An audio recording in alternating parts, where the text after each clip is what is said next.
dahshat og'riq bo'ladi. Mana shu podagra deyiladi.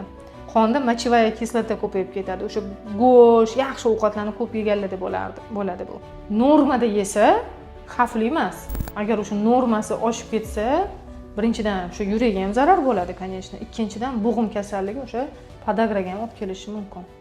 Podagra bu juda og'ir bo'g'im kasalligi hisoblanadi. Даже biz o'qiganimizda prokurorlarning kasalligi deyiladi. Endi o'sha o'qiyotgan paytimizda, yotganda prostina bor, prostinada oyog'ini yopsangiz, bosh barmog'ida juda ham kuchli og'riq bo'ladi. Oyog'ini bosh barmog'ida qizarib, ishib ketadi-da. Asosan ichkilik, go'sht, mana noto'g'ri ovqatlanish bor-ku. Raza mana go'sht ayniqsa, podagrasi borlarga umuman go'sht iste'moli отказ qilinadi. Mumkin emas deb.